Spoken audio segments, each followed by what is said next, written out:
Olá, tudo bem com você? Feliz sábado! A semana chegou ao fim e com isso podemos nos deleitar no sábado do Senhor. Dia especial de descanso e memorial da criação de Deus. Que seu sábado seja abençoado, cheio de comunhão, descanso e união com a sua família. Bom, e nada melhor do que boas notícias, reportagens sobre os projetos que a Igreja Adventista tem realizado em prol da comunidade, fazendo bem e espalhando o amor para começar esse dia especial, não é mesmo? Nossa programação é transmitida simultaneamente pelo YouTube da Novo Tempo. Entra lá e aproveita para compartilhar o link à vontade. Assim, mais e mais pessoas ficarão sabendo dessas boas notícias, tá bem? E olha o que preparamos para você na edição de hoje. Carreta Solidária da Adra chega ao litoral de São Paulo e oferece refeições, lavagem de roupas e atendimento psicossocial. Mulher é batizada depois de pedir estudo bíblico para Novo Tempo, no Rio Grande do Sul. Jovens adventistas se reúnem no carnaval para fugirem da folia e fazem retiro espiritual. Homem ensina jiu-jitsu para crianças do bairro e estuda a Bíblia com elas. E você vai conhecer a inspiradora história do Marcelo Cunha, um artista que pinta com a boca após ficar tetraplégico. Tudo isso e muito mais no seu programa de boas notícias, que já está no ar. Vem ver!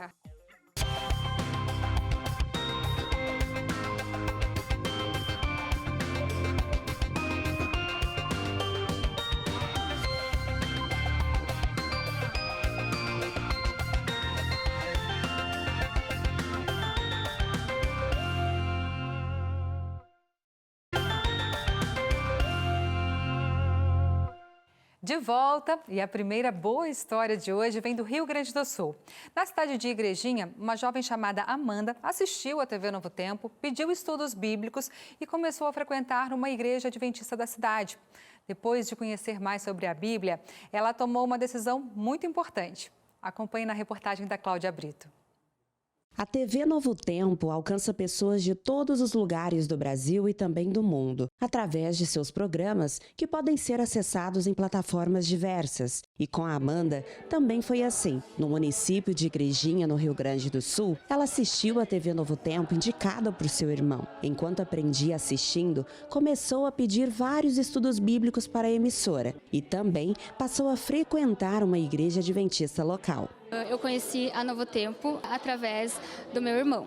E ele não é adventista, mas ele assiste os programas. Eu comecei a assistir, comecei a aprender mais sobre Jesus, sobre a volta de Jesus e comecei a me interessar ainda mais. Então eu comecei a pedir estudo bíblico, entraram em contato comigo para me entregar um brinde. E esse brinde foi um livro. Então eles fizeram o convite para mim vir até a igreja. Aí eu comecei a vir e conheci a irmã Ângela, e o irmão Gabriel. O casal missionário, que são coordenadores de estudos bíblicos Novo Tempo na igreja que a Amanda frequenta, a ajudaram em sua nova jornada, estudando a Bíblia com ela todos os sábados à tarde. Até que um dia, a Amanda decidiu se batizar. A gente recebeu o contato da Amanda, né? E daí a gente pegou e já mandamos mensagem já para ela. E é o primeiro momento, assim, quando a gente mandou mensagem para estudar a Bíblia, ela endureceu, né? Daí, tá. E vim na igreja, você quer? Ah, quero, eu sei onde é que é a igreja. Quando ela chegou, a gente deu todo o suporte, a gente tratou ela com carinho, com amor, né? Ela se sentiu confiante, sabe? Daquele partir do momento a gente, então, você quer estudar a Bíblia em casa ou aqui? Não, pode ser aqui na igreja? Pode. Todos os sábados, então, a gente passou dando estudo para ela. A gente não falhou um sábado. Foi muito gostoso. E hoje é um dia muito especial, né? Muito gostoso saber que aconteceu, né? Saiu a decisão, saiu que ela já tinha tomado alguns dias, né? Então, hoje foi a escolha do dia para que acontecesse esse lindo batismo. Após o batismo, ainda dentro da água, Amanda revelou que seu maior sonho agora era ver seu irmão e seu pai tomando a mesma decisão. O meu pai, ele não frequenta a igreja. E assim, eu quero poder colocar na mente dele que ele precisa de salvação. Não só ele, como meu irmão também. Ele, como eu falei anteriormente, ele não frequenta a igreja, ele só assiste os programas. Então eu quero, se Deus quiser, eu quero poder dar estudo bíblico para eles e batizá-los. E é bonito de ver como as coisas são sincronizadas, primeiro com o Espírito Santo, depois com a Rede Novo Tempo, e que mais pessoas possam se envolver que esse ciclo possa continuar, porque o objetivo da Novo Tempo é esse: abreviar a volta de Cristo Jesus através da pregação do Evangelho. No final da programação, Amanda foi surpreendida com um presente. Recebeu um violino. Dessa forma, seu desejo de um dia tocar o instrumento na igreja poderá se realizar. E do Sul, voltamos aqui para a região Sudeste. Os 29 anos de história de um desbravador de Minas Gerais foi comemorado de uma forma diferente. Pedro Biasi decidiu lançar um livro com base em 7 princípios de liderança para auxiliar os desbravadores de forma mais prática. Olha só. Ação, aventura, desafios e missão. É assim que um desbravador vive. Esse ministério existe há 73 anos e já impactou pessoas no Brasil e no mundo. Cada clube conta com um líder capacitado para coordenar estes jovens nas atividades. Grande parte do programa de atividades de desbravadores é realizado ao ar livre. É neste ambiente que eles conseguem realizar atividades físicas e ter um contato maior com a natureza. E foi por este público que Pedro Biasi, popularmente conhecido como Pedrinho, dedicou muitos anos de sua vida. A importância do Ministério dos Desbravadores é grandiosa, demais. Não é uma entidade, mas sim um ministério que eu abracei e que amo. Porque a gente adora criança, adora educação juvenil dos adolescentes, né? Os 27 anos de história como desbravador de Pedro Biasi foi comemorado de uma forma especial com o lançamento de seu próprio livro intitulado 7 Princípios de Relacionamento para Líderes Desbravadores. Dessa vez nós temos um livro voltado para desenvolvimento da liderança de desbravadores, como princípios como o amor, acolhimento, salvação, desenvolvimento, serviço, ou seja, são 7 princípios para que a nossa diretoria de clube possa trabalhar com os seus liderados e também atingir o coração das nossas crianças. Pedrinho conta que era nas madrugadas que surgiam suas melhores inspirações e que seus filhos foram os principais incentivadores para esta causa. Falou, só vai ter incumbência de escrever o livro, o resto a gente faz. Edição, correção em português, rodar nas editoras, a publicação, somente escrever o livro. Nós levamos aí aproximadamente 6 meses. O desbravador lançou seu livro aqui, em Juiz de Fora, interior de Minas Gerais, a fim de apresentar aos leitores as suas principais experiências como líder. O Pedrinho Biasi já tem mais de 25 anos que serve o Ministério de Desbravadores aqui em nossa associação, só na cidade de Juiz de Fora. E assim ele acaba sendo uma pessoa muito conhecida em todo o campo e ele faz parte da nossa equipe de distritais de desbravadores da Associação Mineira Sul. O livro já conta com 1000 exemplares e será distribuído em todo o Brasil para todos os líderes. O nosso objetivo hoje é salvemos as nossas crianças. Vamos dar uma pausa nas notícias do Brasil agora para conhecer mais uma história de voluntariado da Maranata. E o episódio de hoje se passa no Quênia, país da África Oriental. Na região chamada Ilirete, extremamente quente e seca, a Maranata levou água e mudou a realidade da população local. Vamos acompanhar?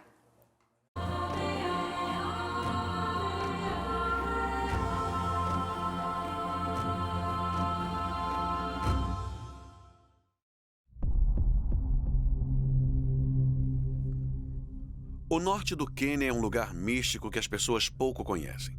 As tribos são totalmente diferentes. O terreno é diferente. E se você e eu fôssemos deixados aqui para sobreviver, em 3 dias estaríamos mortos. Não saberíamos onde e como conseguir água, nem comida, o que comer, o que não comer, nem sequer aguentaríamos o calor. Isso me fez pensar no que Jesus disse: estarei convosco até os confins da terra. E eu tive certeza que tínhamos chegado nos confins da terra. Se nós formos, não poderemos esquecer de absolutamente nada mesmo. Estamos indo para outro planeta e não poderemos voltar para a Terra.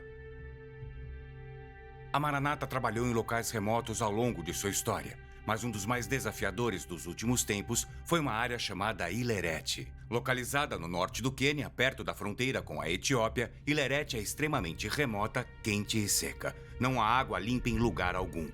Os últimos anos de seca pioraram a situação.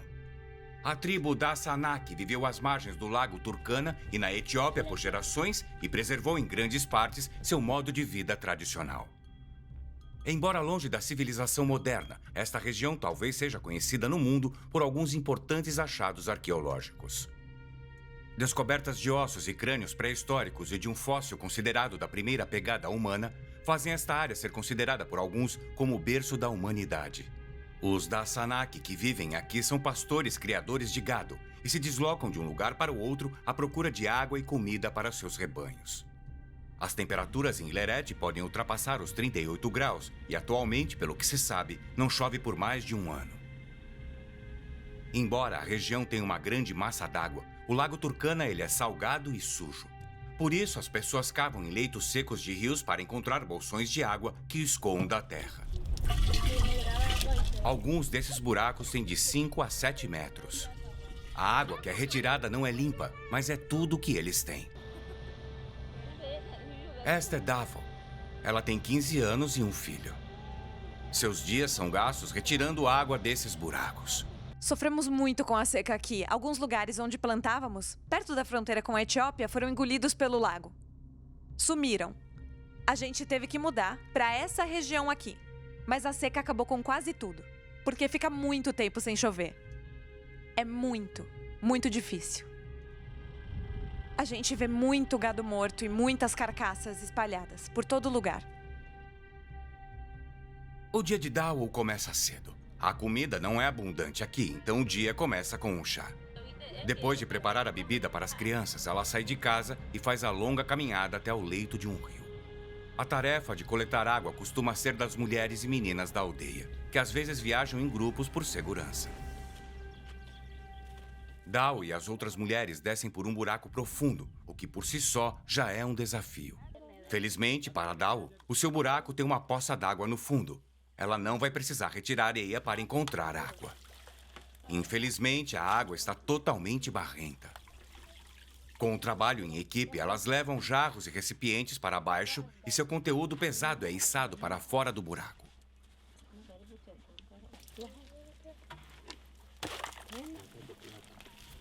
Às vezes, até esses buracos secam. Quando seca tudo, a gente caminha até o lago. É longe daqui, então a gente sai cedo e volta tarde. Bem quando nossos filhos estão dormindo, porque demora muito. Quando não tem opção, a gente precisa pegar água do lago, mas não faz bem pra gente. É sujo e salgado, mas a gente não tem escolha. A gente tem que usar essa água para sobreviver. A Maranata soube de Ileret quando a Igreja Adventista do Sétimo Dia, na divisão centro-leste africana, nos pediu para construir igrejas para as crescentes congregações entre os Dassanaki. Um missionário adventista havia sido enviado anos antes e o evangelho estava se firmando. Mas essas novas congregações adventistas se reuniam sob árvores e precisavam de espaços cobertos para se proteger dos fortes raios solares. Em 2016, a equipe da Igreja de um Dia da Maranata viajou para Ileret e construiu 4 igrejas em diferentes aldeias da região. Lá tomamos conhecimento da necessidade desesperadora de água da população. As pessoas... Meu Deus, que vida difícil eles têm aqui. E estão sempre à procura de água. A vida deles é essa. Eles vão para esses leitos de rios secos e cavam bem fundo à procura de água para conseguir encher um copo e tentar sobreviver. Tivemos que voltar e começamos a fazer planos de como ajudar, mas é muito difícil e desafiador. A logística é difícil.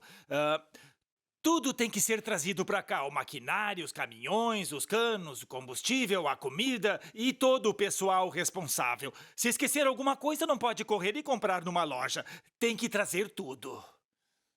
A equipe faria uma jornada que levaria 5 dias em longos trechos de paisagens árida, sem estradas ou oficinas para consertar problemas mecânicos. Toda a preparação foi assim, grande. Todo mundo foi designado para fazer uma função, por assim dizer. Cada um tinha a sua tarefa para tentar garantir que nada seria esquecido. Tivemos que trazer, pneus extras, tubos e válvulas extras. Tivemos que trazer mangueiras extras por causa do radiador ou dos radiadores. Tivemos que trazer fluido de arrefecimento. Tínhamos 8.000 litros de água no nosso caminhão, que transporta água. E também um tanque de 3.000 litros de diesel. E além disso, tivemos que trazer 1.500 cilindros de plástico para o diesel usado na perfuração. A viagem de Nairobi até aqui foi bastante única. Foi um negócio alucinante que eu nunca vou esquecer. Durante 2 dias, o comboio viajou em estradas pavimentadas da sede da Maranata, perto da capital Nairobi, até a cidade de Marsabit. A partir daí, não havia mais estradas pavimentadas. E então, foi no dia seguinte, a partir dali, que a verdadeira viagem começou. O asfalto terminou e pegamos estradas complicadas. O que era outra dificuldade. Nós só podíamos andar a no máximo, digamos, uns 10 ou 20 quilômetros por hora. Era um comboio de 10 veículos, muita poeira e foi muito desafiador. As temperaturas ficavam entre 40 e 42 graus. E, infelizmente, a maioria dos veículos não tinha ar-condicionado e nem ventilador. Só podíamos abrir as janelas. E só os veículos pequenos tinham ar-condicionado. Nosso caminhão não tinha. Então só podíamos abrir as janelas e o teto solar. E basicamente andar com o teto solar aberto. Para que entrasse um pouco de ar. Mas também entrava poeira. Não era um ar puro. A viagem eu marquei no odômetro. Foi de mais ou menos uns 1.000 quilômetros de distância. Mas pareceu que tinha sido uma viagem mais longa por causa das condições da estrada. O voluntário e apoiador da Maranata, John Thomas, cresceu no Quênia e foi diretor de uma escola secundária aqui. Ele acompanhou a equipe na viagem. Há desde areia e pedras vulcânicas que precisamos contornar, até peças mecânicas precisamos trocar, como mochilas de molas, articulação de direção, sistema de refrigeração nos caminhões e sistemas de combustíveis que precisaram de reparos. Foi uma aventura contínua de quanto poderíamos andar até termos que parar para fazer outro reparo, por conta da irregularidade das estradas. Houve lugares em que nós só víamos areia. Não havia estrada, nós tínhamos que fazer ela. Tivemos que remover espinhos e também pedras para que os caminhões passassem. Tínhamos que verificar se não havia pedaços de pedras nos pneus dos caminhões para não estourarem. Tivemos muitos desafios e tivemos que arrancar alguns arbustos cheios de espinhos. Se você não tiver paciência e não se dedicar à missão para a qual está indo, então você vai querer desistir. Antes de vir para o Illirit, tivemos que preparar nossas mentes para o que aconteceria. Nós já tínhamos previsto, digamos assim, que seria um período de dificuldade, sabe, pra gente. Seria 1 mês. Então, fosse lá o que aparecesse, estaríamos prontos para enfrentar.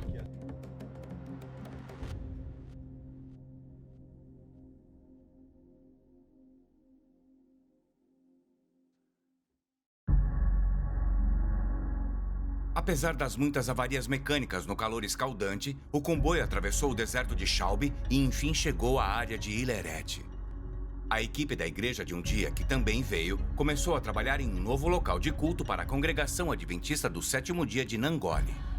A equipe de perfuração se instalou perto da vila de Seritio, otimista de encontrar água logo, já que o relatório geológico mostrava a possibilidade de uma água em profundidade relativamente rasa. Mas as temperaturas extremas começaram a derreter os tubos hidráulicos de borracha do equipamento de perfuração. Em Seritio tínhamos grandes expectativas, porque somos acostumados a perfurar. Mas infelizmente, quando começamos a perfurar, o clima estava tão quente que foi impossível continuar durante o dia. Então começamos a perfurar naquela mesma noite e acabamos nos deparando com outro desafio. Percebemos que as paredes estavam desmoronando. Ao perfurar, a vibração e pressão. Quando a pressão e a vibração atingem as paredes, elas tendem a desmoronar. O que impede que a haste de perfuração gire ou se mova para cima e para baixo. É o que chamamos de colapso. E quando há colapso, é um desafio, porque não podemos subir, descer e nem girar. Temos que usar um revestimento temporário para segurar o solo para podermos continuar perfurando o poço. Acabamos pondo revestimentos temporários e encapsulamos o buraco. Por sorte, graças a Deus, encontramos água em determinada profundidade e todo mundo ficou muito feliz. No outro dia, tivemos que nos preparar para a instalação da bomba. todo mundo acordou e fomos esvaziar o poço. Bom, para esvaziar um poço, costumamos usar ar para remover todas as partículas pequenas que há nele. É por isso que também usamos uma coisa que chamamos de espuma. É mais um sabonete que ajuda na limpeza do poço. Era enorme. Tinha tipo 2.000 litros de água por hora, ou 2 metros cúbicos. E a alegria era geral, era geral. Eles nunca tinham visto tanta água assim de perto. Então não sabiam direito como reagir. Estavam em choque, mas dava para notar pelos rostos e pela forma como apontavam e gesticulavam. Aquilo era um sinal, claro, de que estavam felizes. A equipe de perfuração então foi para a aldeia de Watley, lar de Dao. Ela e o resto da aldeia observaram o dia todo. Onde pegamos água é muito longe. Então vai ajudar muito se tiver água limpa aqui perto.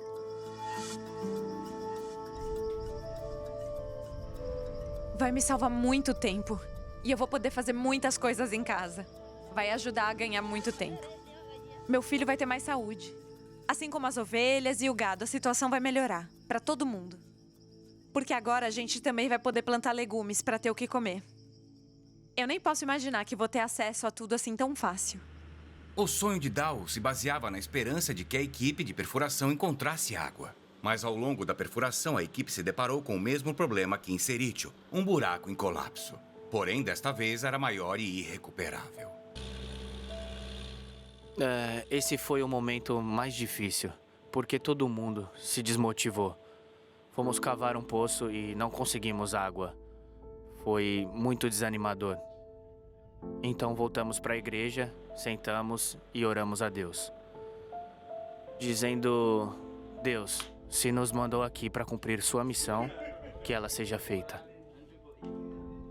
A decisão foi cavar um novo poço a cerca de 30 metros do inicial. Mais uma vez, ao longo da perfuração, a terra arenosa começou a desmoronar o buraco. Dessa vez, porém, a equipe teve o cuidado de inserir um revestimento para proteger o buraco. Mesmo assim, às 21 horas daquela noite, eles pararam sem encontrar água. Todos estavam desencorajados. Fizemos nosso culto noturno e oramos a Deus. Nós fomos para a cama, sabendo que não havia água. E acordamos cedo no outro dia. Tentamos esvaziar o poço, mas não havia nada. Nós pedimos para o escavador ir um pouco mais fundo para tentar achar alguma coisa para a comunidade, porque todo mundo estava olhando para a gente. E, felizmente, Deus respondeu nossa oração naquele poço. Conseguimos água e todo mundo gritava. Todo mundo estava feliz, porque, bom, enfim, havia água. A comunidade chegou e começou a gritar, agradecendo a Deus. Enfim, nós tínhamos o que beber. Até alguns trabalhadores da Maranata do Quênia choraram, porque aquilo foi uma resposta direta à oração. O primeiro poço era totalmente seco, só um buraco no chão. A decepção foi muito grande. Houve muitas orações. Até vi alguns trabalhadores na traseira de um caminhão, na sombra, orando, enquanto cavávamos o poço. Então nós vimos, espiritualmente, pela crença em Deus, que não era um empreendimento humano, mas um empreendimento de Deus. A terra é tão seca e as chuvas vêm em quantidade tão pequena que até o relatório geológico dizia que não sabiam de onde vinham os aquíferos, porque a estrutura geológica das camadas vulcânicas da base não favoreciam rios subterrâneos. E nós conseguimos ter sucesso. Então, alguma coisa tem que ter acontecido além da tecnologia humana para termos conseguido água nesse lugar tão seco. E foi um ápice de emoção incrível. Uma espécie de mistura de sentimentos ver a água sair daquele poço. Eu agradeço muito a toda a equipe da Maranata pelo que fizeram por mim e por toda a minha comunidade. Eu nem acredito. Nunca fizeram isso pela gente, sabe? Hora da sua boa notícia por aqui. Para participar, é simples. É só você enviar a sua mensagem para o número 12 98135 2908 por WhatsApp, é claro. Solta aí. Adriele Costa, nossa semana foi bênção. A juventude aceitou o chamado Eu Vou Amar a Volta de Jesus. Glórias a Deus por isso. Um abraço para toda essa juventude aí e para você também, Adriele. Solange, bom sábado, Darcy. Para você também, Solange. Graça e paz para você e todos do Revista. Amém. Minha boa notícia é que as promessas de Jesus me animam a seguir em frente, com a certeza de que em breve o veremos voltar. Maranata. Maranata, ora vem, Senhor Jesus. Um abraço, Solange. Rita Alves, feliz sábado, Darcy. Minha boa notícia é que estou feliz em participar do projeto da Igreja dos 10 dias de oração e 10 horas de jejum. Eu também, viu? E convoco a todo mundo para estar engajado nesse projeto. É só você procurar uma igreja adventista bem perto de você, tá bom? Próximo. Rosalina, de São Bento, no Maranhão. Boa noite. Deus tem me abençoado ricamente com o filho que creio que Ele me deu. Essa criança estava sendo maltratada e hoje vejo muitas mudanças. Ele tem 1 ano e 8 meses, não fazia nenhum movimento corporal e agora se vira para todo lado. Eu e meu marido estamos muito felizes. Eu também estou feliz com essa boa notícia, viu? E emocionada aqui com a sua história. Um abraço para você, Rosalina. Que o Senhor te dê muita sabedoria, tá bom? Vamos para um rápido intervalo e na volta vamos ver como os cristãos se divertem no feriado de carnaval em retiros espirituais espalhados pelo Brasil. Eu volto já com essa e outras boas notícias para você.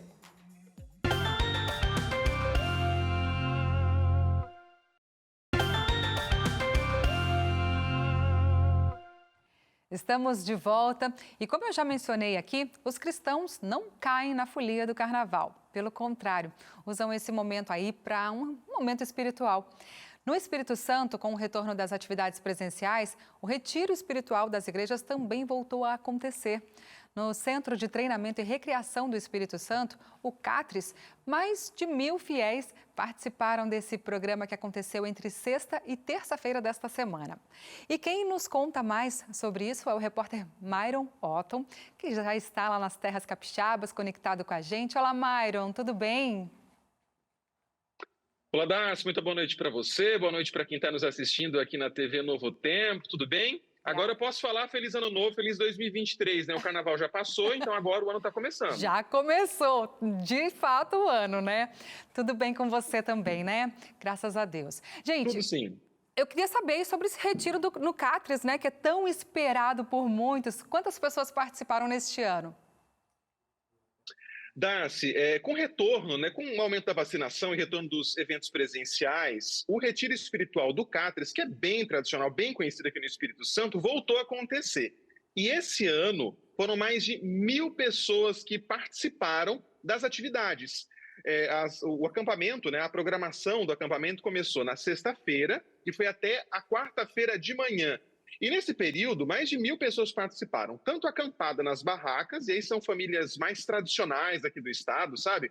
Que já vão nesse acampamento do CATRES há pelo menos 50 anos, e também tiveram as famílias e grupos de amigos que se reuniram nas casas, nos chalés lá do CATRES, né? O CATRES, né, aqui no Espírito Santo, Casa do Santo, ele tem toda uma estrutura, então existe as casas e também existe a área de camping. Também tem o refeitório, tem área para as crianças brincarem.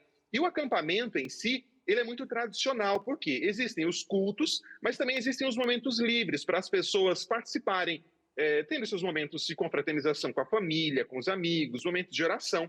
E o CATRES aqui no Espírito Santo fica na beira da praia. Então, assim, com a média de temperatura de 30 graus, as pessoas elas se levantavam logo cedo para poder fazer a sua meditação, depois já iam curtir o sol. Não voltou bronzeado quem não quis. Que delícia, hein? Agora, só os capixabas participaram aí ou pessoas de outros estados também viajam até o Espírito Santo para o retiro? O CATRES, né, a programação de acampamento do CATRES, ele é bem tradicional aqui no estado e também acolhe adventistas, fiéis, enfim, amigos participantes de outros estados. Então, assim, eu estava lá trabalhando e descansando, mas eu conheci muita gente. Vocês estão vendo algumas fotos aí. Teve gente do Rio de Janeiro, de Minas Gerais, da Bahia, de São Paulo, tá certo? Teve gente também de outros cantos, de outros municípios aqui do Espírito Santo. O CATRES é o maior acampamento, Darcy, mas também teve retiro espiritual de algumas igrejas, de algumas cidades, por exemplo, em Rio Bananal, em Linhares, no norte do estado, e também aqui na região sul. Teve em Marechal Floriano, teve em Afonso Cláudio, teve em Viana, só que o maior foi lá em Guarapari, né, onde acontece o CATRES. Vocês estão vendo algumas fotos aí. As programações, elas aconteciam tanto pela manhã, os cultos, né, às 5h30 da manhã, logo quando o sol estava nascendo, e também ao final do dia. Aí está vendo aí o auditório lotado, mais de 1.000 pessoas aí participando.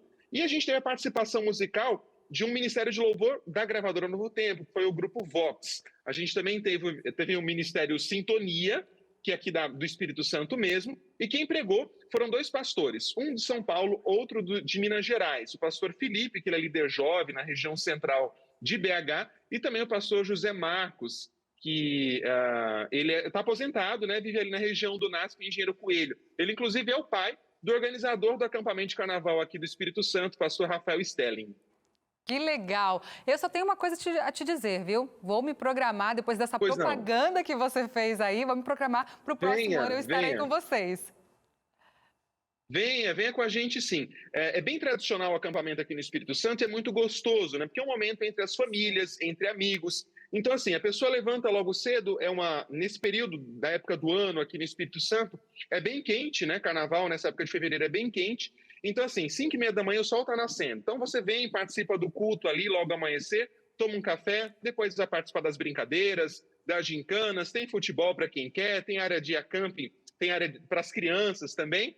E aí, ao longo do dia, você vai relaxando, para ler um livro e ter contato também com Deus, né? Era muito comum ver pessoas orando em grupos, em famílias, ao longo do dia, participando de louvores, lendo ali os seus devocionais. Preparar para começar bem o ano de 2023. É verdadeiramente um renovo, né? Muito obrigada, Myron. Eu já estou convencida de que vou para aí o ano que vem. Um beijo para os capixabas também. Venha todo mundo está convidado.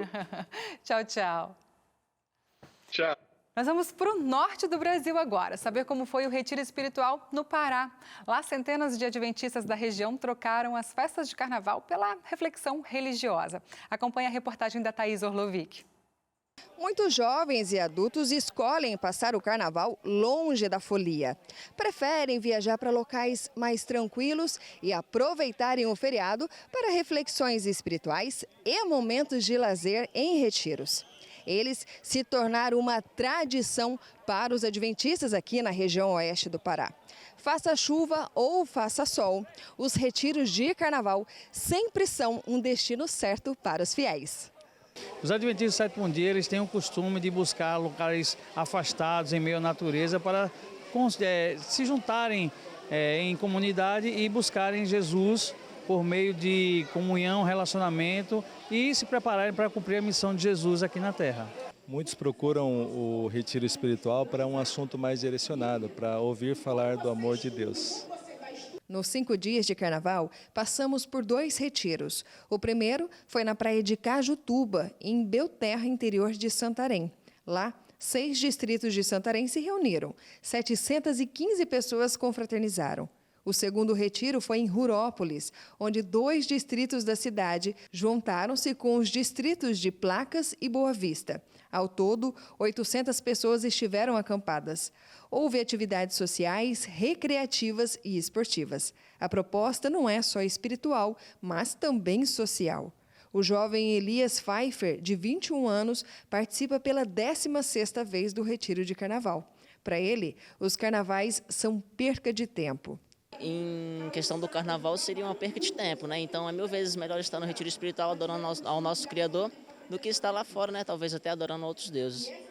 Tem 3 anos que eu vim da Bahia e tenho certeza que não me faz falta, porque é o mesmo calor de irmãos que eu tinha lá, eu tenho aqui, né? Apesar do mundo oferecer tantas coisas, para mim eu acho que é mais difícil ainda, apesar de ser adventista de berço. Às vezes a gente quer saber o que tem lá fora, né? Mas eu tenho a certeza que o que está aqui é bem melhor, que as pés de Salvador, eu tenho certeza que é melhor. Para o presidente da Igreja Adventista do Sétimo Dia, da região oeste do Pará, é uma oportunidade única. Nós temos um grupo grande de acampantes. Em todo o oeste do Pará, são dezenas, centenas, milhares de pessoas que saem do conforto do seu lar para passar alguns dias ao lado da natureza, ao lado de amigos queridos, ouvindo mensagens inspiradoras para retornar melhor do que chegaram. E isso acontece anualmente. E é esse evento que vocês viram aqui, é essa bênção, essas imagens lindas que nós podemos captar nesses retiros que nós podemos estar. Deus seja louvado pela vida desses irmãos, pela liderança da igreja em fazer esse grande, lindo lindo movimento para a honra e glória do Senhor. E depois de 3 anos sem retiros por conta da pandemia que parou o mundo, jovens adventistas do Amazonas e de Roraima voltaram a se reunir também em busca de reavivamento espiritual.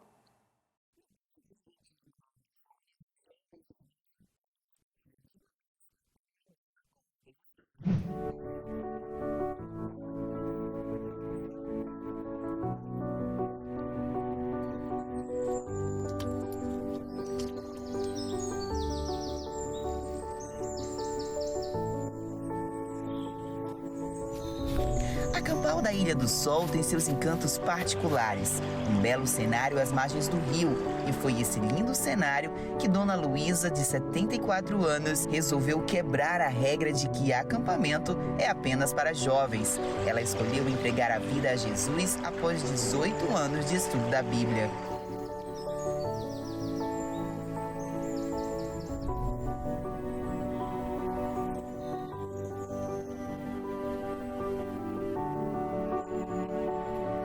E agora vamos ver como foi a movimentação dos jovens em Boa Vista, Roraima.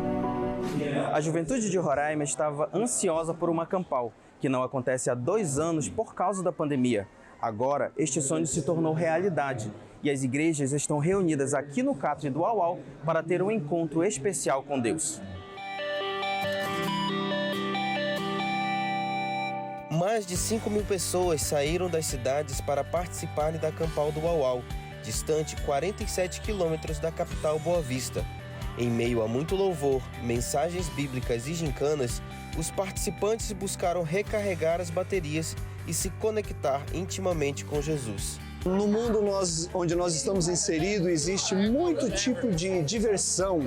E o jovem adventista, ele está em busca de recreação, tá? Então, aqui, nesses 6 dias, é um momento com a natureza, de se conectar com Deus através da oração. Após 3 anos de pandemia, a emoção de retornar era compartilhada por todos. Mas para Álvaro, o sentimento de reencontro era ainda maior. Ele, que estava afastado da igreja e sofreu uma grande perda nesse período, foi impactado por uma mistura de emoções ao participar da Acampal com seus amigos. No período da pandemia, eu perdi minha mãe e eu já estou aqui sem ela. Queria que ela estivesse aqui. Então, se Deus levou ela, é porque Ele tinha um propósito. Porque agora eu estou aqui. Eu quero encontrar com ela. Depois de 5 anos, Álvaro retorna para a Acampal do Uauau. E aqui pôde reviver algo que havia perdido quando se afastou. A alegria de estar na presença de Cristo com os seus amigos. Algo que ele decidiu que não quer perder nunca mais. Porque embora a salvação seja de responsabilidade individual, mas a caminhada para o céu é coletiva. E isso vai fortalecer a fé do povo de Deus, vai trazer a unidade necessária para o reavivamento espiritual e, com certeza, vai preparar o povo dessa grande região para a breve volta de Jesus. Vamos falar de Missão Caleb agora. No sul de Rondônia, o projeto aconteceu com um foco diferente: formar missionários. A experiência que aconteceu no mês de janeiro com a edição Caleb ao Extremo revelou jovens que querem viver uma vida em missão. Um deles é o Michael, que já se prepara para pregar o evangelho em outra cultura. Olha só. Para a gente que serve a Deus, né?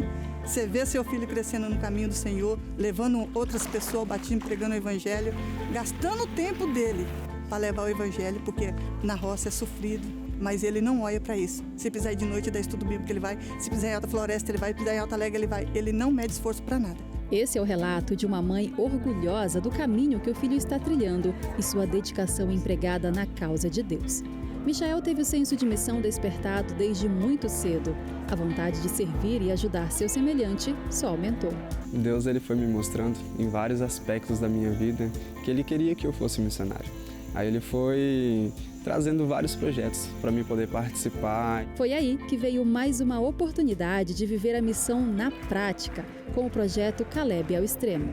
Durante o mês de janeiro, um grupo com cerca de 45 jovens viveu essa experiência marcante. O Caleb ele aconteceu normal, todo aquele evento de evangelismo, visitação, feira de saúde aconteceu normal. Mas o nosso objetivo agora era criar realmente missionários. O Caleb ao Extremo, ele mudou a minha vida. A gente teve muitos momentos de encontro com Deus. foi maravilhosa a programação, então foi algo que me reavivou muito. A próxima parada missionária do Michael é em Manaus, na Escola de Imersão do Instituto de Missões Noroeste. Dentro de um ano, ele estará pregando o Evangelho em outro país. A minha expectativa para poder participar desse projeto Escola de Imersão, nesse projeto missionário, é alcançar mais pessoas para Cristo e em outra dimensão, né? Outra cultura, outro idioma.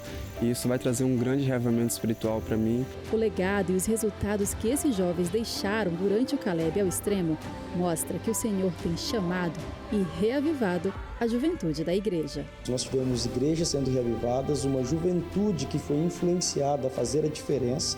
Nós tivemos 5 clubes de desbravadores plantados e mais de 30 pessoas sendo batizadas nesse primeiro momento e outros mais que estão sendo preparados para os próximos batismos. Além de que estamos plantando uma igreja fruto do trabalho do Caleb ao Extremo.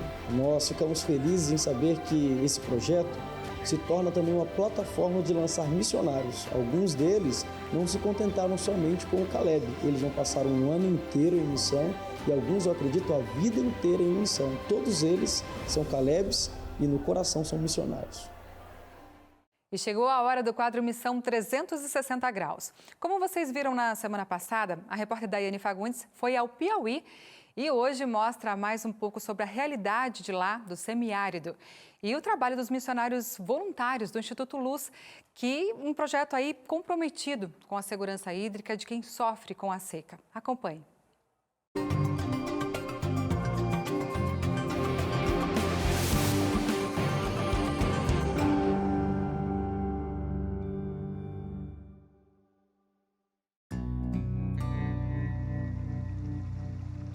Dizer que água é essencial à vida é pouco. Ela é a base do planeta, do corpo, das plantas, de tudo. Enquanto em alguns lugares tem abundância, em outros, a falta causa dor. De acordo com o Instituto Trata Brasil, cerca de 35 milhões de pessoas não têm acesso à água potável no Brasil. São pessoas como a dessa comunidade aqui de Boi Morto, que sem o apoio de uma cisterna sofrem e muito sem ter água nem para matar a sede. Antes da cisterna, o jeito sempre foi caminhar longas distâncias até encontrar água. Boi Morto é uma comunidade quilombola que, assim como várias outras na região, surgiu como um refúgio para ex-escravos. É também um lugar onde, até hoje, a busca de água é uma luta constante. A planície verde indica que agora é o período chuvoso, mas a partir de maio ou junho, o verde dá lugar para uma paisagem seca e, com ela, a falta de água. Aí tem o período chuvoso, que tem a colheita, e quando essa água acaba, tem os carros-pipa, mas a demanda é muito grande. E as pessoas têm que esperar por muitos meses, né? E aí, como eu estou falando, a água não é suficiente. Aí as pessoas ajudam umas às outras, né? Mas é complicado. Acho que nem tomar água o pessoal não toma direito, a ponto de matar a sede, porque tem que ser na regra. Antes o senhor buscava água onde? Nos cacimbão, lá perto daquela serra lá, e tinha que puxar na latinha d'água para encher os barris.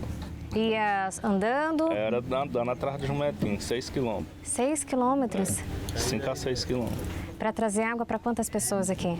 Era para a família mesmo daqui, para minha mãe, meu pai. Tá certo. E o senhor tem filhos pequenos também, né? Tenho 4. Para quem tem sede, os barreiros às vezes são a única solução. A maioria aqui na comunidade já passaram por isso, né? A minha mãe, todas as pessoas. Tem uns cacimbões aqui meio próximo, que é de onde eles pegavam água para beber antes, né? Antes de chegar as primeiras cisternas na comunidade. E aí eles pegavam água na cabeça. Não sei se conhece cabaça, né? Que é um fruto da roça também, que só serve para buscar água, né? Para essas coisas. E ela pegava água nessa cabaça, mais de 1 quilômetro, né? E não era só uma vez que ela tinha que ir. E sem falar que às vezes a demanda era tão grande até para pegar água nessa cacimba, que às vezes o pessoal ia e não encontrava, né? E o pessoal tinha que escavar um pouco para esperar a água aparecer para poder pegar. Era a água que a gente bebia. E a qualidade da água era como? Era péssima. Era uma água que tinha cheiro, que tinha cor e sabor.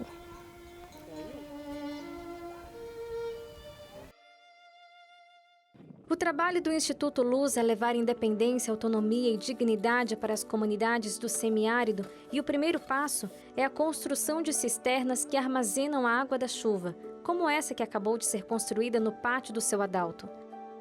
Mas será que é suficiente para toda a situação que o semiárido do Piauí enfrenta? Não é o suficiente, né? Então, quando a gente fala em segurança hídrica no Instituto, a gente pensa num sistema hídrico resiliente, que é o quê?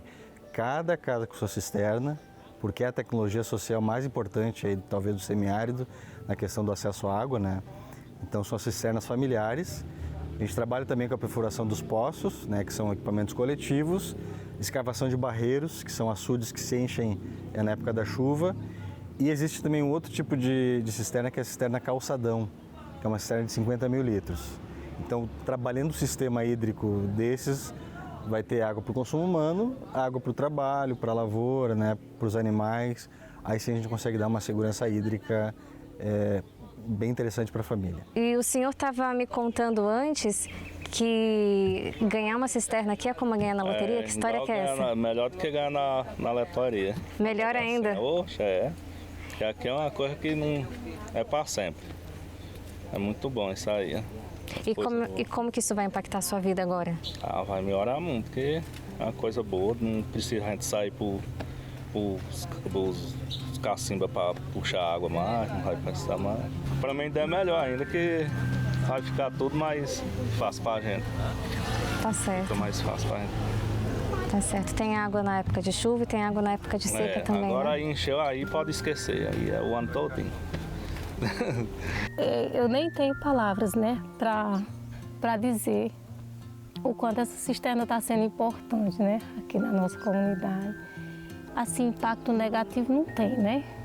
Impactos bons, positivos, que vai melhorar muito, e muito mesmo. Vai facilitar as nossas vidas bastante.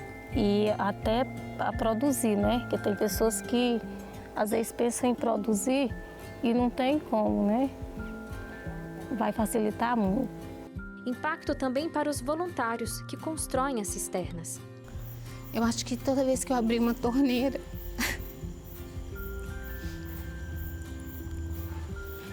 eu vou lembrar dessas pessoas. Porque o que a falta d'água provoca na vida das pessoas, né? Nosso corpo é formado de água. A natureza tem muita água. E quando não tem água, o que acontece? Então as pessoas, você vê uma pessoa de 50 anos parecendo 75 anos. Então eu acho que nós temos muito para contribuir. Aqui do lado, no Piauí, onde nós estamos, tem uma imensa carência. Então muitas pessoas podem ajudar de diversas formas, né? Ajudando financeiramente, se não puder dar o seu tempo. Mas o mais importante, além da gente possibilitar que a água chegue até essas pessoas através de uma cisterna, onde pode ser armazenado água da chuva, ou trazer carros-pipas para armazenar, para eles passarem a seca de uma maneira não com luxo como nós, claro que não. Racionado a água também, mas pelo menos ele não vai andar 5 quilômetros para buscar água, né?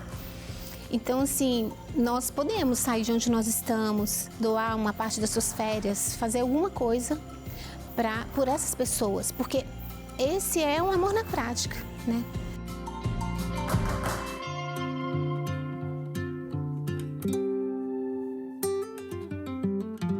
Em um dos mais extraordinários textos do Novo Testamento sobre a experiência de seguir o Mestre Jesus, nos encontramos aqui no Evangelho de João.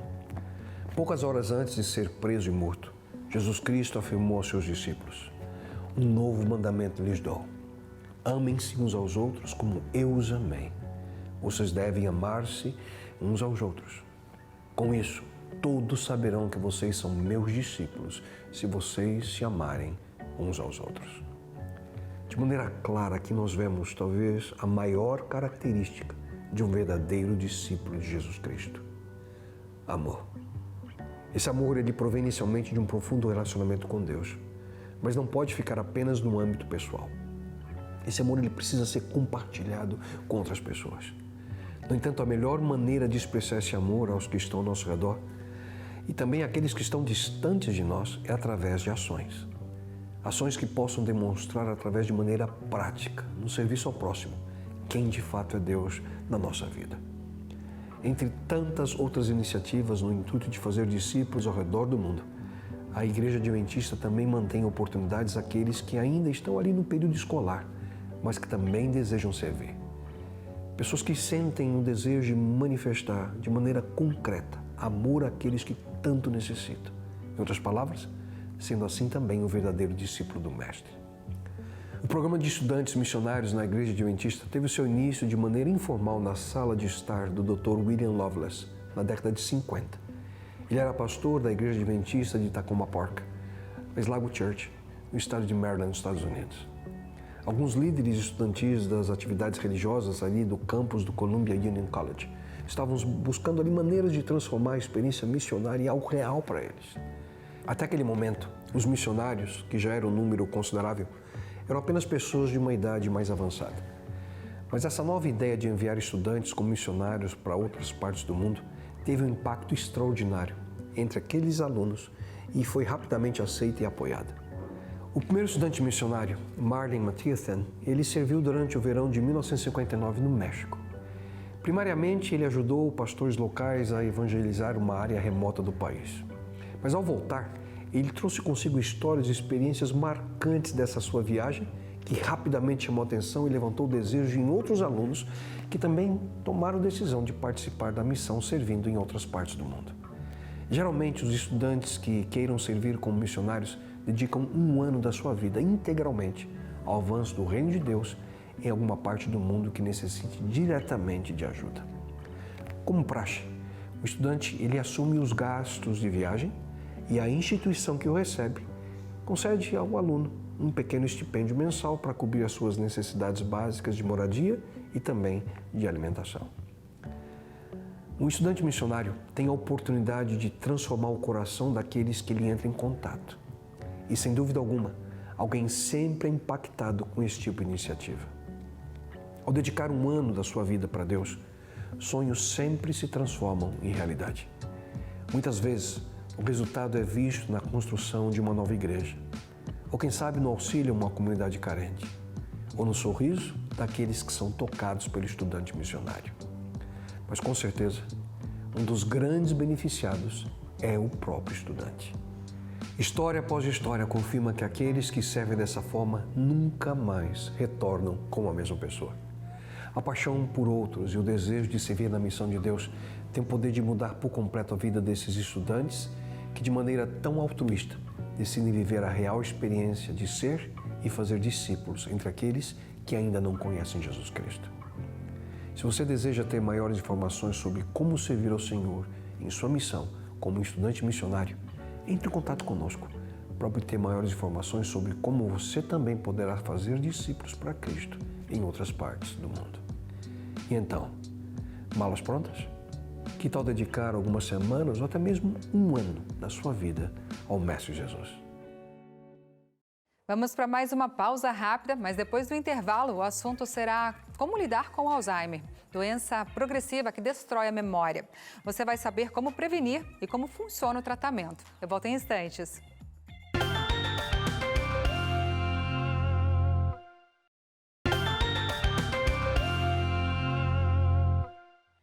A Igreja Adventista do Sétimo Dia criou um fundo de impacto missionário para atender necessidades urgentes em todo o mundo.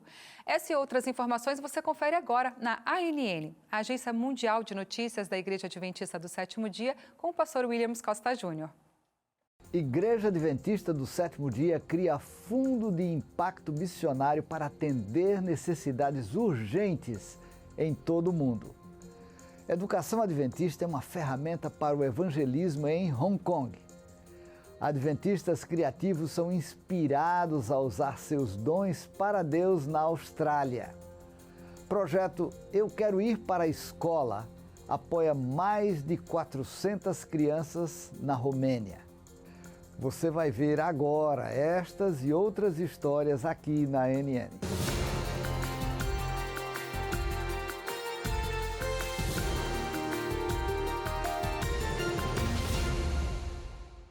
Causar alívio imediato em várias partes do mundo e atender às necessidades urgentes da missão adventista é uma meta do Mission Impact Fund, o Fundo de Impacto Missionário.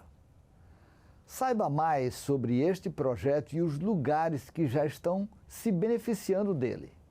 Em junho de 2022, a Tesouraria da Associação Geral e o Departamento de Serviços de Doação e Confiança implementaram um recurso totalmente novo para a Igreja Mundial, chamado Fundo de Impacto da Missão. Este fundo é um investimento na linha de frente da missão, cujo objetivo é apoiar o esforço mundial das igrejas locais para alcançar suas comunidades e necessidades imediatas. O propósito do I Will Go ganhará vida de formas inovadoras e significativas. Recebemos quase 70 propostas das divisões em nome de suas igrejas locais, que focam em um grupo rico e diversificado de iniciativas que serão administradas por essas igrejas locais. Algumas divisões não apresentaram propostas e esperamos que as histórias compartilhadas com vocês hoje inspirem essas divisões a apresentar propostas no próximo ano. O primeiro projeto é chamado Alaska Native Safe House, ou Casa de Apoio aos Nativos do Alasca, e está focado em proporcionar segurança para aqueles que estão ameaçados ou sofrendo de violência doméstica. Será implementado pelo Grupo Adventista do Sétimo Dia Selawik, na Associação do Alaska Attic Mission, na Divisão América do Norte. Selawik é uma aldeia indígena do Alasca localizada acima do Círculo Asiático.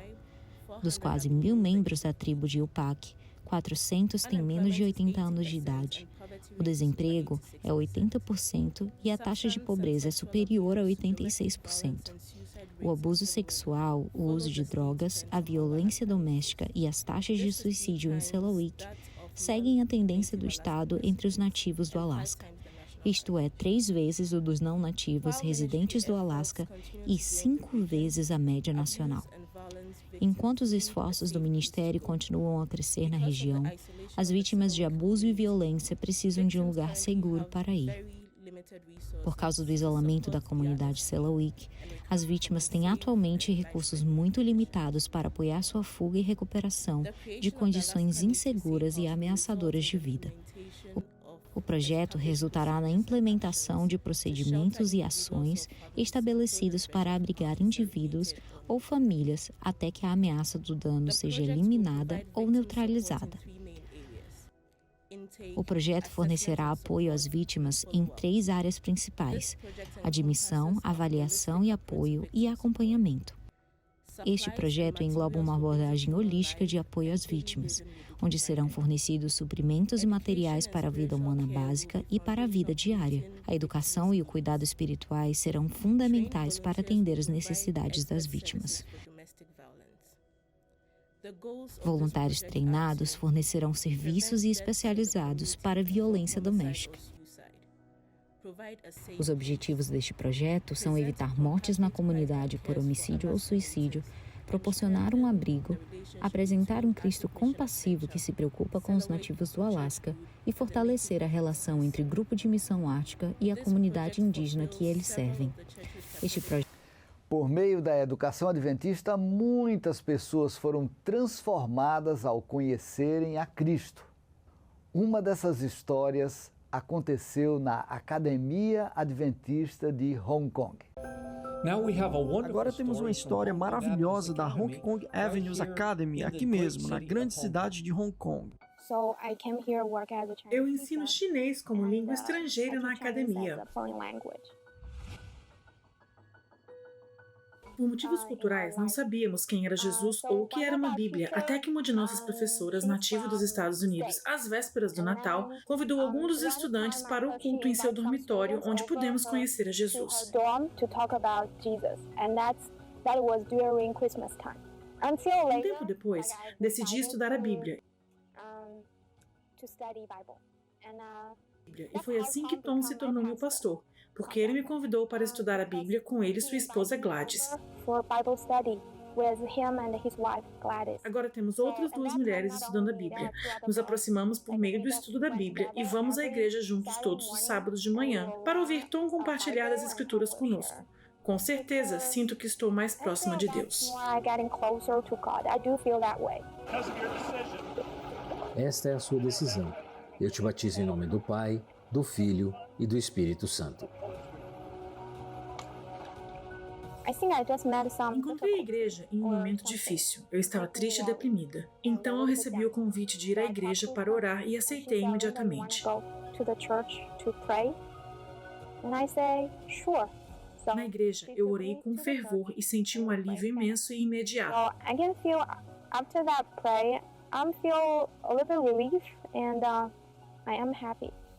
Desde então, todas as vezes que oro, me sinto da mesma forma, pois sinto a mão de Deus estendida sobre mim, enquanto Ele me diz que não preciso mais me preocupar. Sou muito grata aos meus pais por respeitarem minha escolha de fé.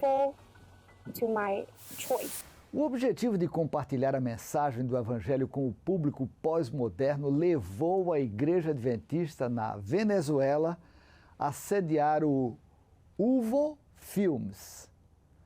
O Festival de Cinema aconteceu no Centro Cultural Parque Central, em Caracas, capital da Venezuela, e contou com 16 curtas-metragens baseados nas parábolas de Jesus. Lenny Hernandes, diretor de comunicação da igreja na Venezuela, sentiu que era importante realizar este evento para apresentar a mensagem de salvação de uma maneira não tradicional. Entre os filmes vencedores estão o documentário Graças Senhor, Obrigado Senhor, da Associação Geral da Venezuela, que ganhou como melhor direção de fotografia e direção de arte. La Llamada, da Missão Central Llanos Venezuela, ganhou como melhor dramatização, melhor roteiro e melhor atuação. Um dos jurados, Luiz Carlos Weck, conhecido como diretor de cinema venezuelano e não adventista, comentou: "As mensagens em suas produções tocaram meu coração." Para assistir aos filmes apresentados no Festival UVO Filmes, vá ao YouTube e procure pelo canal UVO Oriental. Incentivar e capacitar adventistas a serem mais criativos e inovadores em sua adoração e trabalho missionário e usar isso para Deus. Esta foi a ideia da Conferência Criativa da Igreja no South Queensland, na Austrália. O evento ocorreu na Igreja Adventista do Sétimo Dia de Springwood e foi transmitido ao vivo pelo Facebook e YouTube. O encontro contou com uma série de palestras e apresentações práticas de adventistas experientes que já usam a mídia e a criatividade em suas esferas profissionais ou pessoais. A palestrante Patrice Patel destacou o que Deus está fazendo por meio do braço humanitário de sua companhia de artes cênicas, a Gobsmacked Ministries, na Nova Zelândia. Por meio de seu ministério, Patel administra um programa anual de férias de artes cênicas que contempla mais de 200 crianças da comunidade. Na Romênia, 38% das crianças estão em risco de pobreza e exclusão social. O que podemos fazer para ajudar essas crianças a terem uma chance de vida melhor? Para responder a essa pergunta, a ADRA Romênia se concentrou na educação e desenvolveu o programa Eu Quero Ir para a Escola. Além de apoiar a vida acadêmica de crianças, a iniciativa tem sido muito apreciada pelas autoridades locais. Embora enfrentem diversos obstáculos, as crianças são resilientes, determinadas e persistentes. Até agora, 436 delas foram apoiadas por meio desse projeto. A ADRA é o braço humanitário global da Igreja Adventista do Sétimo Dia. A ONG presta socorro e assistência ao desenvolvimento de mais de 118 países, independente de etnia, afiliação política, gênero ou religião. Bem, estas foram as notícias da NN. Se Deus quiser e permitir, nos encontramos na próxima semana com mais notícias de fé, amor e esperança. Que Deus abençoe você e sua família e um forte abraço. Um abraço, pastor. Gente, durante o mês de fevereiro, as cores roxo e laranja representam a campanha que conscientiza sobre doenças degenerativas, como lúpus, fibromialgia e mal de Alzheimer. E também informa sobre leucemia, um dos cânceres mais graves.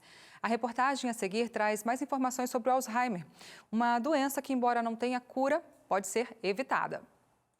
Esquecer-se de si mesmo. Para alguns, essa pode ser uma das definições do Alzheimer. Doença que pouco a pouco destrói memórias e outras funções importantes do corpo. Sheila entrou em choque quando a sua mãe, Conceição, foi diagnosticada com Alzheimer. Tive muito medo, né? Chorei demais, desesperei. Essa foi a minha primeira reação.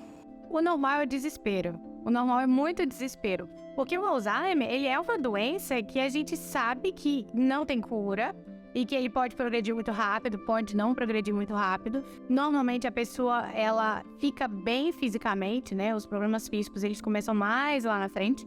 Então, o desespero, ele toma conta. Primeiro porque nós não estamos preparados para o fim e você vê o fim chegando. Sim, minha mãe, ela falava que a memória dela estava indo embora. Ela sentia assim que ia ficar doida e falava assim, quem vai cuidar de mim? Quem vai cuidar de mim?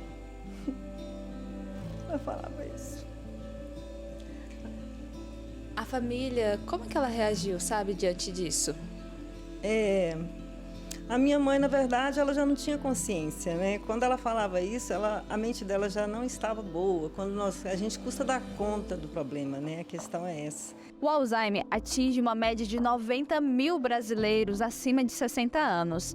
Para conscientizar a população sobre essa e outras doenças degenerativas, criou-se a campanha Fevereiro Roxo. Embora a doença dificulte o dia a dia tanto do doente quanto dos familiares, é possível sim viver com qualidade. E nesse processo, uma forte aliada é a alimentação. E tem estudos comprovando quanto que a nossa alimentação, ela atua de forma positiva, né, na elaboração do nosso cérebro, né, para a nossa memória, inclusive na prevenção do Alzheimer. Mas uma vez que a pessoa já tem o Alzheimer, a alimentação ainda assim será essencial para que esse paciente ele fique bem, para o sistema imunológico fortalecido, para que esses nutrientes, né, atuem também lá no seu cérebro, para os familiares, né, para a pessoa que está ali cuidando diretamente do paciente com Alzheimer, eles precisam ter mais disposição, que isso com certeza a alimentação vai trazer. A questão emocional também, né? Estar lidando com uma pessoa com Alzheimer é realmente desafiador e, no geral, muito mais força, né, para lidar com toda essa situação. Para prevenir o Alzheimer, principalmente se existe o histórico familiar, alguns cuidados no dia a dia podem ajudar a atrasar o surgimento da doença. Exercício físico. Os exercícios físicos são fundamentais. Uma dieta, ok? Uma dieta com baixa ingesta de gorduras, mas manter as gorduras saudáveis. Uma dieta onde você tem aumento de consumo de frutas, vegetais, proteínas magras. Então, exercício físico, dieta, um sono saudável, tá certo? E colocar sempre o cérebro em atividade. Manter o cérebro vai desafiar esse cérebro. O cérebro preguiçoso não é bom, tá bom? E evitar álcool em excesso, evitar cigarro e manter um bom controle de doenças crônicas, como diabetes e pressão alta. Você sabe quais são os benefícios para as crianças que aprendem jiu-jitsu? Crianças que praticam esse esporte aprendem movimentos de autodefesa, além de melhorar a relação com os colegas e também desempenhar um papel importante aí na formação do caráter da criança. Mas hoje você vai conhecer a história de um professor que quis ensinar mais que esse esporte e ir além. A Emily Martins conversou com ele e traz mais detalhes para a gente. Ele poderia simplesmente bater de porta em porta e convidar as crianças para ir até a igreja. Mas ele resolveu ir por outro caminho. Investiu dinheiro e o seu tempo para ensinar sobre Jesus para essas crianças. Eu converso agora com o Robson Fabrício, que usou o seu talento como ministério.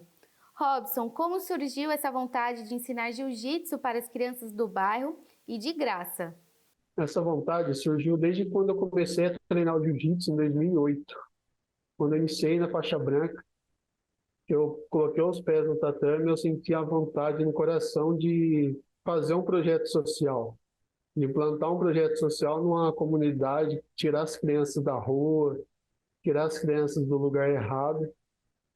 E quando eu cheguei na faixa preta, eu concretizei essa vontade em mim. E para ensinar, você precisou investir em materiais, né? Você teve alguma ajuda ou foi totalmente do seu bolso? Eu não tive nenhuma ajuda. Foi tudo do meu bolso. Na verdade, teve um parceiro, diretor lá da igreja, que me ajudou financeiramente. A gente rachou a conta. Mas foi tudo do bolso da gente. A ideia de ensinar sobre a Bíblia para essas crianças existia desde o começo ou foi durante as aulas que você pensou que poderia acrescentar? Na verdade, a ideia do estudo da Bíblia veio a partir que eu me converti. Eu sou convertido há 4 anos. Então, de início, para mim, era só um projeto social. Aí depois que eu me converti, que eu vi que ia dar certo essa ideia do projeto social, que o diretor lá me apoiou, aí o estudo bíblico veio depois de um tempinho de projeto. No comecinho era só uma meditação, para fazer a criançada ficar à vontade. Aí eu senti, está na hora de dar mais um passo. Aí eu comecei devagarzinho com os estudos. E foi em qual momento da aula que você começou a estudar com as crianças? Foi ali no comecinho, como uma meditação, ou no meio, ou você resolveu deixar mais para o final da aula? Não, fazia no começo. Eu pegava o primeiro horário, das 9 às 10 era estudo. Louvor e estudo com eles. Aí depois das 10 até as 11, eu fazia o treino, daí às vezes tinha um almoço lá para eles, tinha um lanchinho, eu encerrava meio-dia, então eu pegava das 9 direto até meio-dia. Quantas crianças já se batizaram até agora e como foi a receptividade dos pais diante disso? Então, no começo foi bem desafiador. No começo era eu, a minha esposa e um menino que apareceu lá.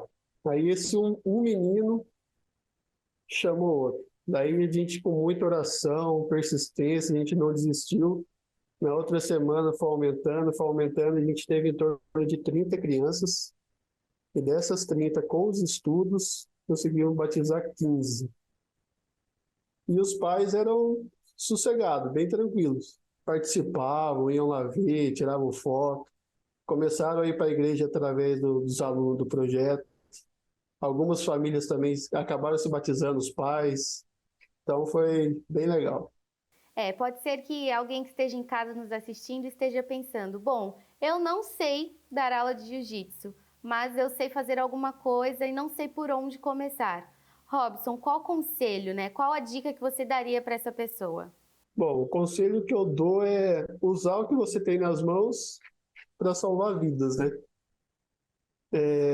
não desistir, tirar do papel e começar. Tudo tem que começar. Se você não começar, você não vai saber se vai dar certo. Então tem que estar sempre, ter o apoio da igreja, passar em comissão. Oração é muito importante, desde o começo até o final, sempre oração, sempre colocar Deus na frente de tudo, que essa é a base. E tem que ter coragem para começar, senão não vai dar certo. Robson, muito obrigada por compartilhar a sua história conosco. E você que está em casa nos assistindo, espero que tenha anotado esse conselho final do Robson e coloque em prática. Você pode usar aonde você estiver ou também em outro lugar que você sente a necessidade.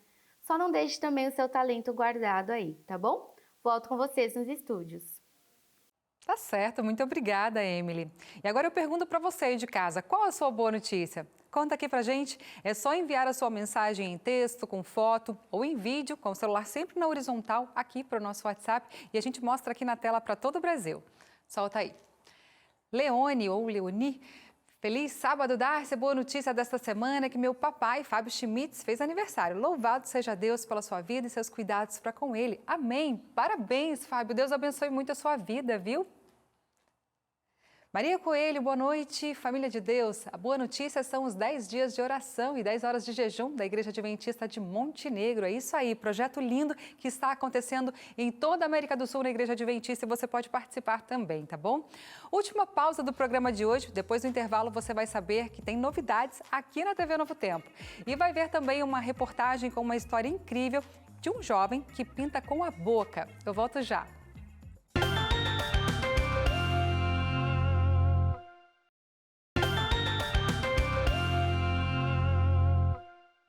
Aqui no Revista a gente costuma anunciar as novidades da programação da TV e de toda a rede Novo Tempo de Comunicação. E hoje é a vez de anunciar a nova temporada do Origens, programa semanal de cunho científico e educativo, em que cada episódio compõe um documentário com temas sobre natureza, ciência, história e antropologia dentro da perspectiva criacionista, é claro. Bom, e para falar mais sobre as novidades dessa nova temporada, eu tenho aqui comigo duas pessoas super especiais. Cauê Martinelli, diretor do programa, que está aqui presencialmente no estúdio. Seja bem-vindo, boa noite. Boa noite, Darcy. Obrigado pelo convite. Legal. Bom, e também a Ana Lopes, apresentadora do Origens, está conectada com a gente diretamente de Manaus. Olá, Ana, bem-vinda por aqui. Feliz sábado. Feliz sábado, Darcy. Feliz sábado a todos. Feliz sábado ao meu diretor também. Feliz sábado. Que alegria poder estar com vocês. Legal. Bom, gente, essa é a primeira vez que a Novo Tempo viaja até a África do Sul. Por que vocês escolheram, assim, pensaram neste local, Cauê? É um lugar muito diferente, né? A gente faz o Origens, mas a gente também faz o Orígenes, né? Que é para TV Novo Tempo. Então a gente tem que pensar meio que nos dois públicos. Aí a gente ficou no primeiro momento pensando assim, se a gente faz alguma coisa só no Brasil, talvez o pessoal do restante da América do Sul gostasse que a gente fizesse lá também. Sim. E a África do Sul tem animais que a gente sempre ouviu falar, mas que não tem aqui. Leão, elefante africano. Então a gente pensou que talvez fosse algo diferente, um lugar novo que a Novo Tempo nunca foi. E com animais que a gente não tem aqui, que poderia levar algo de muito diferente para o público mesmo. Então, com certeza. Meio que foi essa a ideia para a gente ir para lá, né, no primeiro momento. Que legal. Gente, lá na África do Sul, eles foram em safaris e em centros de conservação. Me fala das escolhas desses lugares, Cauê. Isso é uma questão bem importante, porque assim, a questão do safari, a gente fez parcerias, então foi uma coisa muito boa que a gente conseguiu fazer lá. E a questão dos centros de conservação é uma questão bem complicada, não só na África do Sul, mas no mundo inteiro. O que acontece? Tem muitos centros que eles se aproveitam dos animais para ganhar dinheiro, maltratam os animais quando as pessoas não estão vendo. Então a gente fez uma pesquisa de questões éticas para saber se esses centros, na verdade, eles tratavam bem esses animais. Então teve toda uma pesquisa ética para que a gente conseguisse levar um conteúdo legal para o público e que fosse um conteúdo que o pessoal pode assistir, porque sabe que esses animais realmente são bem tratados, bem cuidados e muitos são reinseridos na natureza. E vocês constataram isso realmente? A gente fez uma pesquisa muito longa para ver isso. A gente conversou com pessoas que trabalharam nesses lugares para saber também. Então foi toda uma conversa, foram meses de negociação e tentando entender esses lugares para que a gente pudesse gravar lá, entendeu? Muito bom. Gente, eu fiquei sabendo que teve gente aí que ficou com medo de papagaio, mas não ficou com medo de leão. Que história é essa, Cauê? Como assim? Alguém tem medo de papagaio e não tem medo de leão? Pois é. Eu vou dar um pequeno spoiler para quem está assistindo, que é o seguinte. A gente ficou a menos de 5 metros de um leão comendo uma zebra ali. E eu comecei a ficar com medo, mas eu falei, não sei, você está ali no carro? O guia estava falando para a gente, quando você está no carro, o carro é grande, eles respeitam o carro como se fosse um animal maior. Eu falei, então tá tranquilo, né? E a gente estava gravando uma gaiola cheia de papagaios, eles começaram meio que me atacar, assim, começaram então a morder. Você foi o medroso da história. Eu fui o medroso da história. Não, a Ana Lopes estava gravando tranquila. A Ana Lopes estava inteira na gravação, que não parecia que estava acontecendo nada. Eu ali por trás das câmeras sofrendo horrores, eles me bicando e me pegando. E eu tomando cuidado para também não pisar neles, né, que eles estavam ali no chão e tudo, e passava voando, atacando a gente. Mas, enfim, a gente estava entrando no ambiente deles, né? E eles são bem territorialistas, assim. Então, a gente tomava cuidado para não atrapalhar muito, mas eu fiquei com medo dos papagaios. Essa é a piada do programa. Ana, conta pra gente quais as experiências mais marcantes que vocês viveram lá, fora essa aí do medo do papagaio. E parabéns por você não ter tido esse medo, viu? Olha, pro Cauê é um desafio, porque ele sabe que eu não sou tão, assim, fã de aves. E o pessoal já deve ter visto já em outras temporadas, né? Eu junto com as aves. Graças a Deus, nunca aconteceu esse de ataques.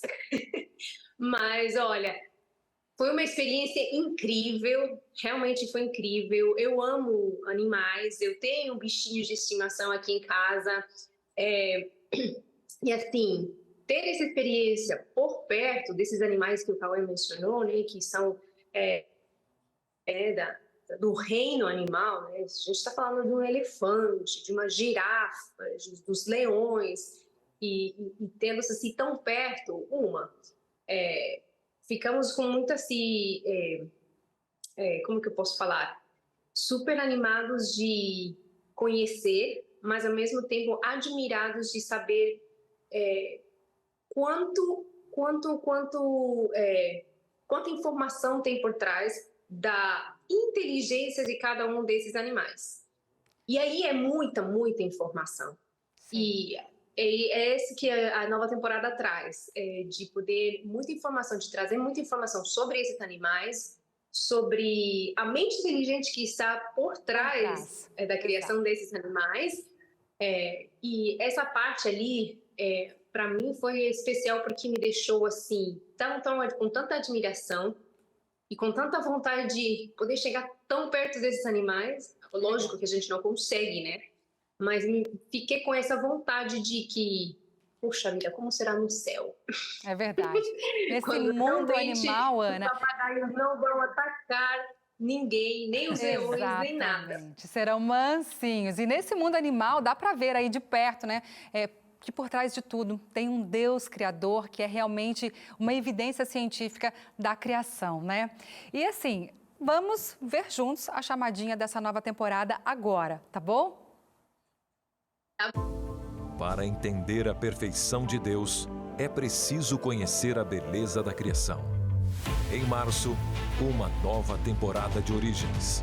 Ana Lopes viaja até a África do Sul e vive aventuras únicas, cercada por cenários incríveis e seres extraordinários. Mundo Animal é a nova temporada de Origens. Estreia 2 de março, 11 da noite, na Novo Tempo. Anotou aí? 2 de março, às 11 da noite. Ana, um beijo grande para você, Deus te abençoe, tá bom? E parabéns aí por essas aventuras e tanto aprendizado, né, que você tem. Um abraço para você. Beijo também, muito obrigada. Olha, eu fiquei com mais ansiedade para poder ver essa nova temporada, viu? Porque eu não tinha visto absolutamente nada. Para mim também vai ser uma surpresa. Legal. Um beijo, tchau, tchau. Abração, Ana. Cauê, obrigada, viu? Deus continue te abençoando aí. Eu que agradeço a oportunidade de falar do Origens. Quem, de repente, perder a estreia pode assistir no YouTube, né? Origens NT, ou no NT Play, tem tudo lá, o conteúdo. Semanalmente aí vai ter bastante coisa para o pessoal acompanhar. Tem crocodilo pulando na água e Ana olhando e tá tudo tranquilo. A gente fez safari na água, safari na terra. Oh, beleza. Tem bastante coisa legal para o pessoal assistir. Tá bom, obrigado, muito obrigada, viu? Gente, o que era para ser um simples mergulho acabou transformando a vida de um jovem quando ele tinha 21 anos de idade. Agora, sobre uma cadeira de rodas, ele precisava se reinventar. A reportagem é do Kelvin Ramos. Esse é o Marcelo Cunha. Ele é pintor, escritor e palestrante. Quando ouvi falar de sua história, logo quis conhecer de perto suas obras e principalmente sua trajetória. Marcelo sofreu um acidente traumático em 1991, quando ele tinha apenas 21 anos de idade. Na época eu tinha muitos sonhos de vida. E um deles já tinha se realizado, que foi trabalhar como desenhista do Hospital Silvestre. E aí, numa sexta-feira, eu fui para um acampamento de jovens e a gente começou a se divertir. E uma das diversões foi mergulhar. E aí, mergulhei nessa cachoeira, bati de cabeça no fundo desse rio, perdi todo o movimento do pescoço para baixo, foi algo muito traumático. Mas foi a pintura com a boca que transformou a vida de Marcelo. Isso porque o sonho de ser desenhista tinha sido interrompido desde o dia do acidente. Durante 3 anos foi o período de maior sofrimento na minha vida, porque eu sempre fui muito ativo, eu nunca parei. E de repente me ver com possibilidades, a única possibilidade de vida era ver televisão e nada mais. O que para mim era uma tortura. Eu estava assistindo o telejornal e aí vi um deficiente físico pintando com a boca. E como eu tinha uma formação em desenho artístico publicitário, aquilo facilitou bastante, porque no mesmo dia da reportagem eu comecei a pintar, não pintar, mas desenhar com a boca. Foi o meu início. Isso aconteceu em 1994. E no mesmo ano eu comecei a pintar quadros e desde então nunca mais parei, pintando intensamente. E aquilo foi maravilhoso, porque a partir de então eu comecei a enxergar de maneira real a possibilidade de um dia viver da arte, né? Então era um desafio muito grande, porque a gente percebia continuamente que a viabilidade de viver da arte era algo muito difícil, mas eu sabia que uma hora ia acontecer. Marcelo me conta que o apoio da família foi imprescindível, que sem esse suporte não seria possível conquistar o seu sonho. Ele lembra de cada detalhe, cada dificuldade, mas diz que todo o esforço valeu a pena. E durante 10 anos eu pintei intensamente e vendia bastante quadros, graças a Deus. Mas as coisas mudaram quando eu comecei a fazer parte, em 2004, da Associação dos Pintores com a Boca e os Pés, né? Porque até então as minhas vendas aconteciam de maneiras bacanas até, contudo num preço muito abaixo do que eu sabia que merecia, que quanto artista eu sabia do meu valor. Mas quando eu comecei a fazer parte dessa associação internacional, a minha vida mudou, né? Ingressar como bolsista dela me fez entender que uma hora eu conseguiria viver da arte. O que aconteceu em 2011, quando eu fui promovido a membro associado, né? Já tendo uma vida estabelecida, porque eu já tinha o meu casamento acontecido, o que só aconteceu porque passei a fazer parte dessa cooperativa internacional. E eu já tinha alguns sonhos já sendo encaminhados. Então eu percebo Deus cuidando, sabe, da minha vida de maneira muito especial, me permitindo realizar alguns sonhos muito importantes. A graduação em Publicidade e Propaganda é um desses sonhos que foram realizados. Era um sonho de longa data e foi realizado em 2021. Outra realização que Marcelo afirma ter é a de ajudar pessoas através de sua história. Inspirar pessoas, porque as pessoas, quando veem os meus quadros, muitas delas me perguntam: Marcelo, como que você consegue pintar um quadro desse, às vezes com uma riqueza de detalhe? E eu geralmente respondo com uma outra pergunta: como não pintar? Né? Porque eu sinto Deus cuidando de mim todo o tempo, em cada momento. Todas as pessoas que fazem parte dessa minha caminhada, de tantas outras que virão, para mim é uma evidência clara do quanto Deus tem cuidado para que eu continue nessa minha trajetória, inspirando pessoas a acreditarem nos seus sonhos, porque essa é a síntese da minha vida. Como não acreditar? E como não se inspirar?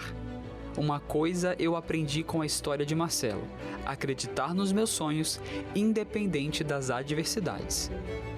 Todos nós temos dons e talentos especiais e muitas vezes nós não acreditamos. E o que eu sempre busco compartilhar com as pessoas, quer seja numa palestra, nos livros ou numa exposição dessa que acontece agora, é que elas passem a acreditar nos seus sonhos, invistam na realização de cada um deles, porque sonhar é muito fácil. Eu costumo frisar isso nas minhas palestras. A concretização é que é o grande desafio. Isso investe tempo, dedicação e disciplina, algo que Deus pode dar a cada um de nós. Então eu entendo que todos nós, enquanto vida tivermos, precisamos acreditar com todas as nossas forças que os nossos sonhos podem ser realizados. E a cada concretização deles, nós encontramos o sentido real para a vida. E isso, para mim, é o cuidado de Deus. E quando Ele faz isso com a gente, Ele quer que nós inspiremos pessoas em todas as possibilidades que surgirem. Conhecer o autor do livro Renascido da Dor mudou algumas perspectivas pessoais. Levarei para sempre comigo uma frase que me disse em off enquanto conversávamos: eu aprendi a valorizar as adversidades. Que lindo! Vamos ao nosso giro de boas notícias, hoje com a Gabriela Frontini por aqui. Gabi, feliz sábado, bem-vinda. Bom sábado, Darcy, tudo bem? Tudo bem, graças a Deus. Você viu que história linda do Marcelo? Muito legal. Inclusive, quero mandar um abraço para o Marcelo, que eu conheci em 2008, 2009 mais ou menos, nos primeiros anos que eu cheguei aqui na Novo Tempo. Gravei com ele para o Revista Novo Tempo. Que legal. Faz bastante tempo. Um abraço para o Marcelo, viu? Bom, gente, vamos começar com o giro então agora. Nós temos visto aí no noticiário, né, cidades como São Sebastião, Caraguatatuba, Ubatuba, Ilhabela, Barra do Saí e outras no litoral do estado de São Paulo que estão em situação bem crítica devido às fortes chuvas e também aos deslizamentos de terra. Alguns municípios, inclusive, estão em situação de calamidade pública. A gente tem, inclusive, noticiado aqui no Revista, né, Darcy? E olha, mais a boa notícia é que a resposta à emergência da ADRA, a Agência Adventista de Desenvolvimento e Recursos Assistenciais, que acaba de enviar a carreta solidária para a região, viu? Entre os serviços oferecidos gratuitamente pela carreta estão a lavagem e secagem de roupa, a distribuição de refeições, assistência psicossocial, além de outros serviços que garantem atendimento básico ali para aqueles que foram afetados por desastres naturais. O caminhão, como você vê aí nas imagens, é adaptado, ele tem cerca de 45 metros quadrados de área útil, está dividido ali em 3 compartimentos que atendem às principais necessidades da população afetada. O primeiro é usado para o preparo de refeição quente, com capacidade de até 1.500 refeições por turno, viu? O segundo é destinado para lavagem e secagem de roupas, com capacidade de entregar até 360 quilos de roupa limpa por dia. E o terceiro serve, então, para a realização de apoio psicológico. A carreta já atendeu várias vítimas de outras tragédias também, como a de Brumadinho, em Minas Gerais, além de vítimas dos deslizamentos de terra em São Paulo, e prestou apoio no combate ao coronavírus também. E a gente espera que ela possa ser útil aí agora para essas famílias no litoral paulista que estão desabrigadas e desalojadas. E se você aí de casa tem interesse em saber mais ou apoiar essa instituição, é só acessar adra.org. E na sexta-feira que vem, durante a semana também, a gente vai mostrar aí a cobertura jornalística dessa ação, porque uma equipe de reportagem nossa foi para lá nesta sexta-feira e vai trazer as informações desse atendimento tão importante e relevante para a população, Com né, certeza. Darcy? Inclusive, já na segunda a gente coloca alguma coisa. É isso aí. E olha só, gente, que tal conhecer agora um ministério que acontece sobre 2 rodas? Vamos para Salvador conhecer um pouco mais o Motoclube Novo Tempo. E eu quero chamar a Bárbara Luz, que tem um recado para a gente. Vamos assistir juntas, Darcy? Vamos. Eu tenho um convite muito especial para você que está acompanhando Revista Novo Tempo. O Fé em Ação deste sábado vem de Salvador. Vamos conhecer o Motoclube Novo Tempo. Um grupo de motociclistas que, além de sempre encontrar novas maneiras de pregar a palavra de Deus, também se envolve com ações sociais. Para você conhecer melhor este projeto, o Sérgio Azevedo vai conversar com a Andréia Cabral e o Clóvison Silva. Nós já temos 8 anos fazendo esse trabalho, de ajudar o próximo. Temos como lema, fazer o bem sem olhar a quem. Opa, isso é bom. Mais novidades da fé com ele, André Aurel. Um programa com muita velocidade e amor ao próximo. Nós nos encontramos sábado às 10 horas da noite. Te vejo no Fé em Ação. Isso aí. Fico por aqui então, Darcy. Um ótimo sábado para você e para quem está nos assistindo também. Para você também. Obrigada, Gabi. De nada. Tchau, tchau. Tchau, tchau. É isso aí, minha gente. O Revista de hoje fica por aqui. Um ótimo fim de semana para você. Eu te encontro novamente na segunda-feira, às 6h45 da noite, pelo horário de Brasília, tá bom? Fica com Deus. Até lá. Tchau, tchau.